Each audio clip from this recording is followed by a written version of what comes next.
I don't understand how the most educated group of people, Asians, can't figure out why black Americans are trying to boycott their businesses. It's so crazy to me that Asians think black Americans are doing this to get back at us, or that this is a generalization of all Asians that we are all racist like Rick Chow. The boycott is pent up frustration from years of black Americans dealing with Asian owned businesses and constantly getting racially profiled, followed, and the overall lack of respect that they have to deal with, even though they are these businesses' said main customers. Mind you, Asians that own said businesses in predominantly black neighborhoods extract that money and go take it back to their own communities. So black Americans are collectively trying to say, if you're gonna come in here and take our money and leave, the very least you can do is treat us like a normal human being and not assume that every black person that walks in the door in a black neighborhood is a criminal. Seems pretty reasonable to me. And so today is a day of reckoning. A day of reckoning within the Asian American community. To recognize our complicity in upholding the institutions of white supremacy. Yeah, that's it. That's it. Today we have to interrogate our own anti-blackness that exists in our community. That we have to recognize our own privilege and anti-blackness that has existed for decades. That we have to understand that any progress that we have towards defeating Asian hate is inextricably tied to the progress of our black and brown brothers and sisters. Okay, so from the first speaker, I think the main point being made is that some people act like they don't understand why black Americans are reacting this way. But honestly, I don't think it's that they don't understand. I think a lot of them do understand. They just don't always feel comfortable saying it out loud. Some people have been told to stay quiet, to avoid conflict, or to always defend their own side even when something clearly went wrong. And to be fair, even in cases like Ricky Chow, a lot of people already know what happened was wrong. The issue is not always awareness. Sometimes it's just whether people are willing to openly admit it within their own community. But on the positive side, as you have seen it in the second clip, I think what we are starting to see here is actually the impact of these conversations. More Asian Americans are beginning to acknowledge anti-black bias within their own spaces, and some of them are even challenging the stereotypes they grow up hearing. And that matters, because if the end result of this tension is people actually unlearning bias, having honest conversations, and building more respect between communities, then that is really the direction this should move in. That is the kind of outcome people say they want when they talk about accountability and change. I want to show you more other clips. At the end, I will come back with a deep analysis. If you find this one interesting, don't forget to click on that like button. Honestly, go ahead and boycott the Asian businesses. We as Asian businesses could stand to learn the value of the black dollar. And yes, South Asians, I said we. We spent all of last month talking about how we're Asian too. I understand that Rick Chow and his thug-ass son are East Asian, but y'all know damn well that could have been one of y'all's parents. This is exactly what some of us mean when we say y'all need to be raising y'all's parents. That immigrant mindset of come to America, keep your head down, don't bother anyone, they won't bother you. First of all, that's outdated. That's not gonna work. You have to educate yourself on what's going on. Second of all, our parents need to understand what happened in this country, the groundwork that was laid, the work that black Americans did to give us the rights that we have now. Third of all, you don't get to come here and say you just want to keep your head down and make an honest living and have the American dream and don't cause any waves, but at the same time, uphold anti-blackness and the disenfranchisement of black Americans. You can't have it both ways. And before any of you want to get in my comments with some slick ass shit to say, talking about fine, okay, if they don't want to shop at our establishments, go get your own dry cleaners, go get your own restaurants, go get your own convenience stores. You are proving the point that's being made, first of all. I'm gonna tell you two things that the black community have been trying to tell you. You just won't listen. One, black people don't forget. Black people do not forget. So if you already said some slick ass racist ass shit, you're fucked. I'm sorry. You've already lost them. And that serves you right. Number two, black people will treat you how you treat them. It is really that simple. And it makes perfect sense. In a country that has sought out to systemically oppress them from jump, I get that they're gonna be weary interacting with different people. They're gonna wanna understand what you think of them and how you want to treat them. Because why would they intentionally subject themselves to that kind of bullshit? But let me also tell you something. When they say social media is the loudest minority, that shit's so real. You can have every single black person on TikTok come on here and say, I am no longer supporting insert Asian business. And you know what? They could genuinely mean that and they will never set foot in your door. But most people are not on TikTok. you are still going to have black patrons coming to your establishments, giving you a chance, being open. This is your chance to prove you are exactly who you claim to be.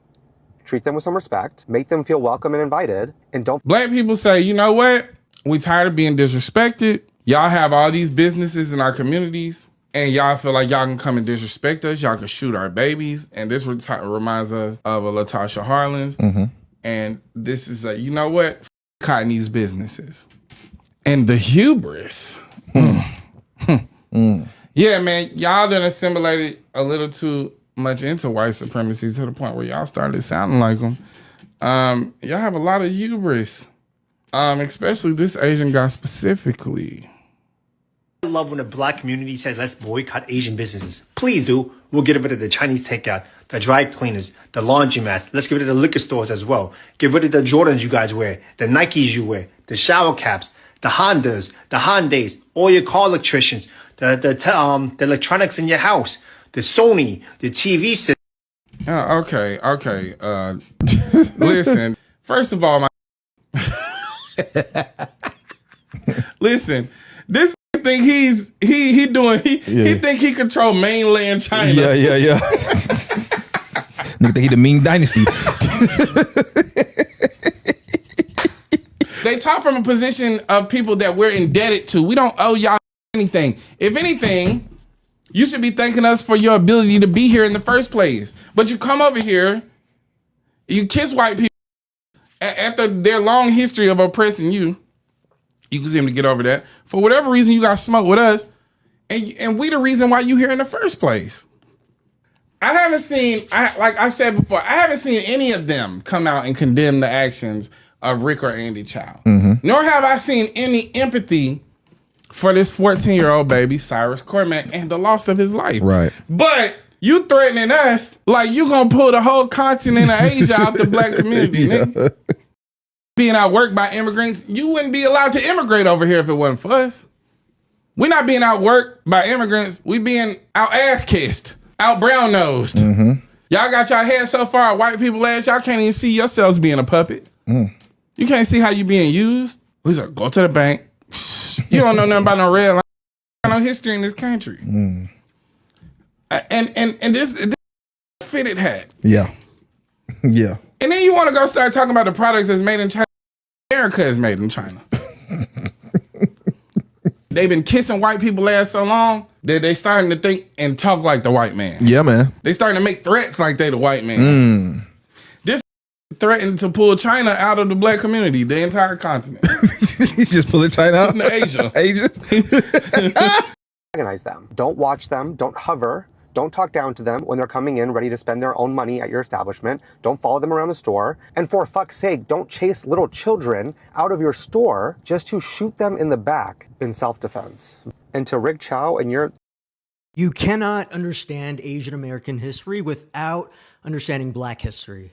And the sooner you understand why, the sooner you'll stop being a tool. So there's actually a name for this. It's called racial triangulation. And this starts with the stereotypes that white supremacy assigns. Black Americans get hit with racism and Asian Americans get hit with xenophobia. Want more Asian people to understand that model minority is not a fucking compliment. When people talk about model minorities, it's usually from a place of like, oh, why can't you just like shut up and be like these nice, obedient Asian people? This model minority stuff is a way to like pit Asian people and Black people against each other. It's often used in a way to gaslight into thinking that racism doesn't exist. It's fucking bullshit. Because the second it becomes useful to scapegoat you, it's gonna happen. Case in point, remember the China virus a couple of years ago? Now with this Rick Chow case, this is being framed as some kind of like Asian versus Black issue. The harm is real. The anti-Blackness in Asian communities is real. I am not excusing it, but I think we also need to ask who's benefiting from this dynamic? Who is benefiting when our communities are beefing with each other? The more I dig into this, the more I'm starting to see that it's not random, it's systemic. And I'm gonna speak directly to my fellow Asian Americans. If you believe that, oh, maybe if I just obey the status quo and be a good boy, I'll be accepted. No, stop being a tool. Conditional acceptance is not acceptance, it's control. As a Asian, here is my perspective on the Rick Chow case. First, I'm going to say this. I think that Rick Chow was 100% in the wrong. Rick claims that he did what he did because he thought the kid was stealing, but it was confirmed the kid was not stealing anything. But even if he was stealing, that is still not worth doing what Rick Chow did to that kid. Now, a lot of people's counter-arguments for this is that the kid had a weapon on him. He was armed, which is true. However, he did not pull out that weapon. The only way they found out that the kid had a weapon was that it fell out or something while he was running away. Which is also why Rick can't even claim self-defense, because the kid was running away.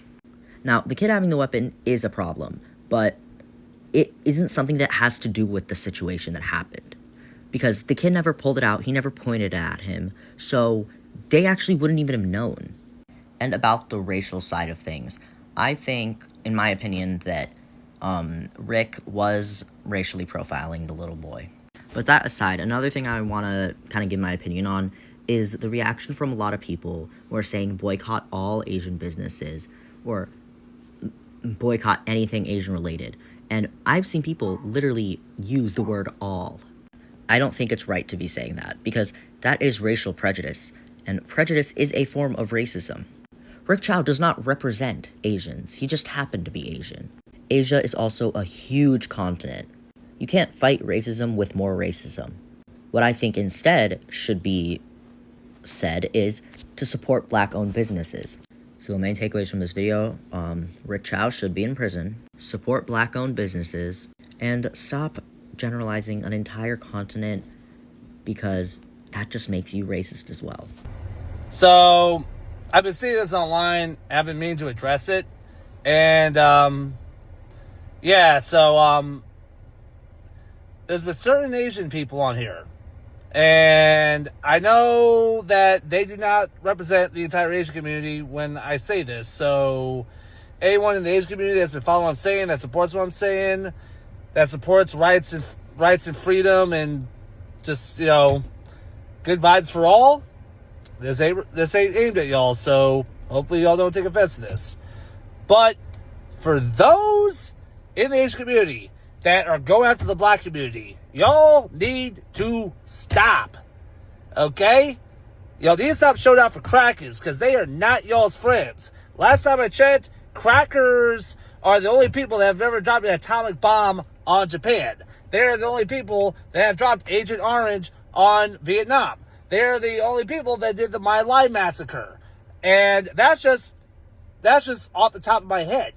So, white people are not y'all's friends. They have never been. Crackers have never been y'all's friends. But the black community has had y'all's backs. Like, any rights y'all have is because of the rights that black America fought for.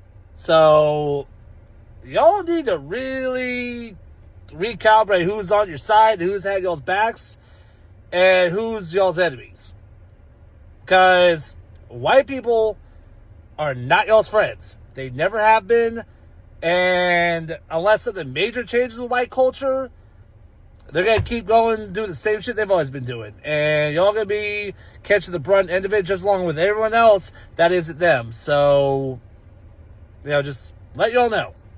Whenever racism is brought up in the Asian American community, there seems to be this knee-jerk reaction to say, well, we're not racist, but we have a lot of racism perpetrated against us. There's this immediate defensiveness to say, well, I've experienced so much racism in my life and you just don't understand it and you're trying to silence me right now. As if acknowledging that there is anti-blackness in the Asian community is somehow invalidating any discrimination or racism that individual Asian people have experienced in their life. I think there's two parts of this that are interesting to me. One is something I've talked about before, which is that a lot of people in the Asian community don't have the same awareness that, yes, we are people of color, and that we do face racism and prejudice, but in very different ways than members of the Black community do. The second part of this is I wonder if some of this defensiveness is coming from the ways in which a lot of us were socialized and raised to not rock the boat, to be quiet, and to just kind of take whatever it is that's thrown at us. And now that we are adults and we have platforms and we can talk to cameras, a lot of us are really embracing that and really making up for lost time in terms of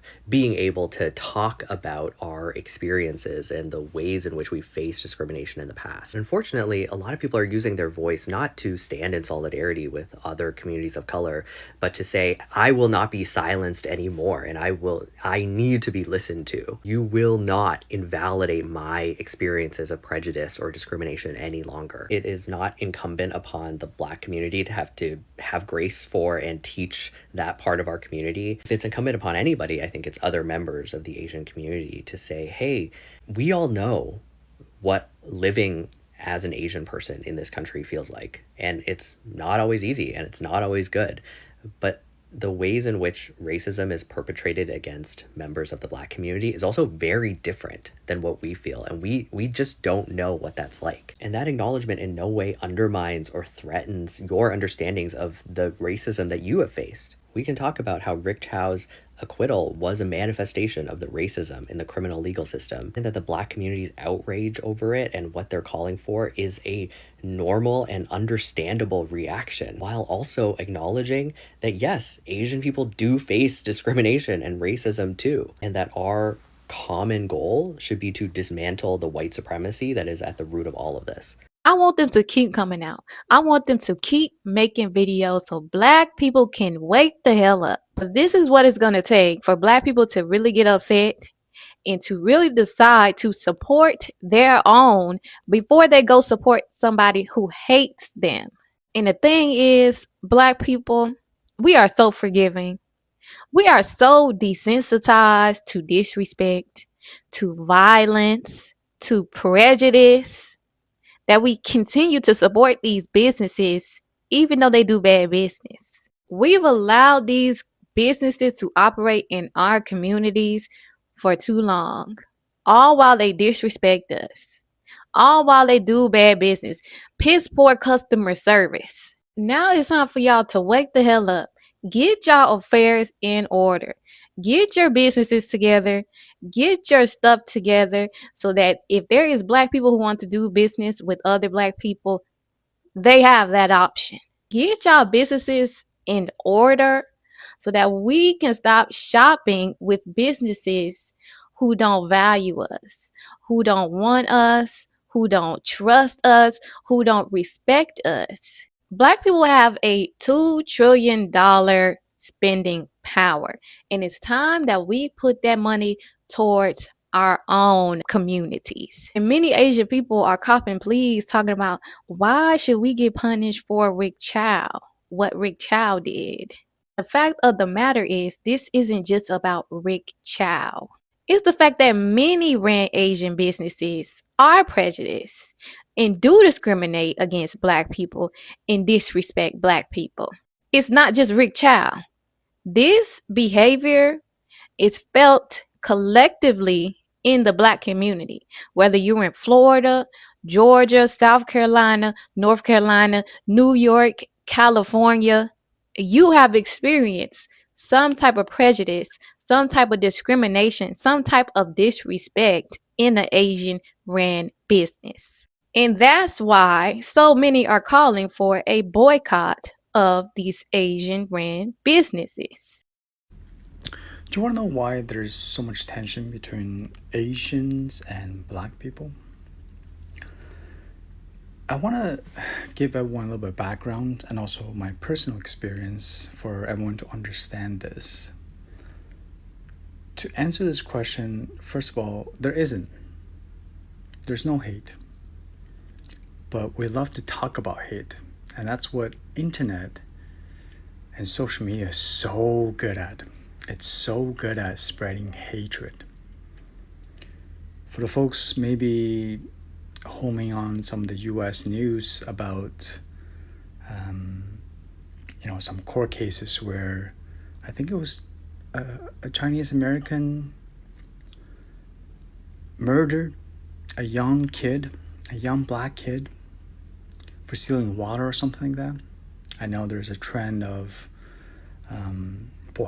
boycotting, right? Asian American restaurants, business, all that kind of stuff. I think it's so sad we judge an entire group of people based on a decision and the outcome that nobody likes and none of us has any control over. But you know what's really good at is spreading the hatred. You know, growing up in, I would say, blue collar city in Canada, US, I've learned that all of us have the same skin tone. And especially black people and Asian people, because it turns out we live in the same neighborhood. And maybe it's just my generation that grew up with rush hour. So the black and yellow is strong. It's maybe propaganda, maybe it's just the truth of how our cultural clash or are the same. A lot of times I think the hatred is so easily spread, we just assume that's what people think. But I know that it's not true. I remember in my 20s, a lot of black young girls wanted to date me, and they're very like, the first question they're like, "Do you like black people?" I was like, "What? What kind of weird question is that?" But I get it, because I think especially black women are being mistreated in the media, in the whole world. Just, you know, we put them down for so many reasons that we don't want to admit. And I remember hearing that, I'm like, what? Okay, well, I date you because you're hot. That's because I'm shallow, though. That's another story. I'll tell you more about that. But skin tone doesn't matter.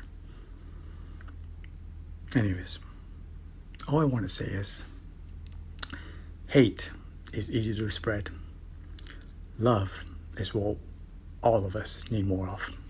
One thing that really stood out to me is that not everybody in Asian American community is responding to this situation in the same way. Because if you've been paying attention, a lot of people online have been acting like this is black people versus Asians. And that is not really what I'm seeing in these videos. What I'm seeing is a lot of Asian Americans having some real conversations amongst themselves and saying, hold on, let's not pretend people are upset for no reason. And I think that is very important. Whether somebody agrees with boycott or not, I think it is a mistake to act like this conversation just started yesterday. That is why I keep saying this situation is bigger than one person. For a lot of black Americans, this isn't just about one case. This is years of experiences, years of frustrations, years of feeling like they are spending money somewhere but not necessarily feeling respected while they are there spending their dollars. But I do think it is interesting that some of the people saying this the loudest are actually Asian Americans themselves. Now, does that mean every Asian owned business is bad? Does that mean that Asian Americans think the same way? Of course not. That would not even make sense. But I do think it is very interesting that some of the people saying this the loudest are actually Asian Americans themselves.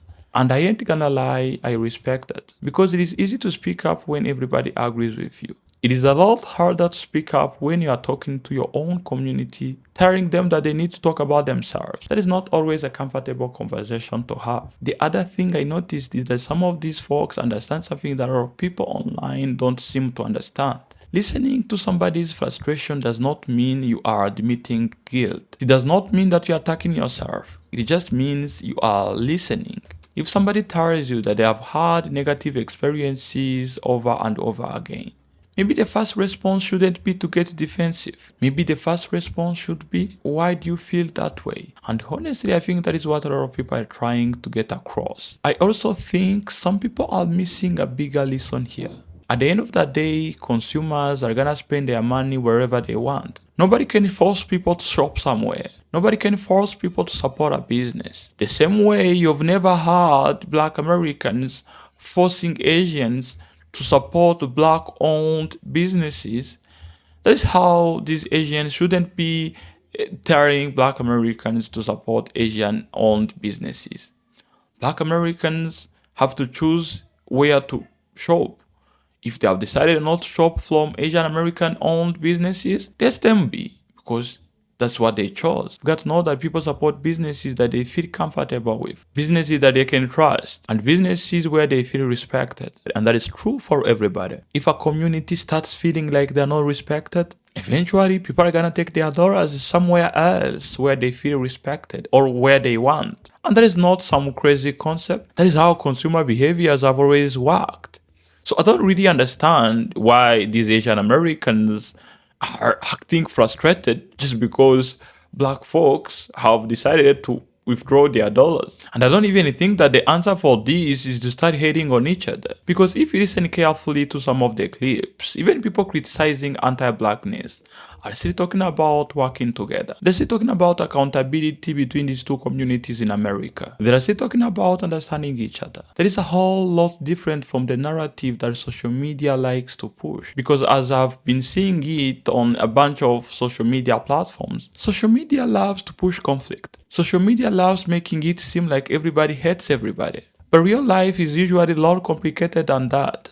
And honestly, seeing some of these Asian American creators speak out the way they did was probably one of the most interesting parts of the whole thing for me, because they could have easily stayed quiet. They could have easily avoided a conversation like what many Asians in America are doing. But those people, those one we've watched in those clips, they have decided to speak out their mind, whether their people agree with them or not. And I think that it takes courage that many of y'all don't have. At the end of the day, respect goes a long way. People want to feel respected. All of us want to feel valued. People want to feel like they are more than a stereotype. That is not a Black thing. That is not an Asian thing. That's a human thing. And if people focused on that, instead of immediately picking teams every time something happens, we would probably have a lot better conversation than the ones we are having right now. To keep this conversation going, I want you all to be engaged.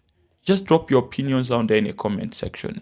And if I've watched this video until this part, this point, I want you to show me that by drop a fist emoji down there in the comment section, or write in the comment section, I am proud to be a Black American. That was it. Peace and love to all of you. Mr. TA, your African brother, signing off. Ciao.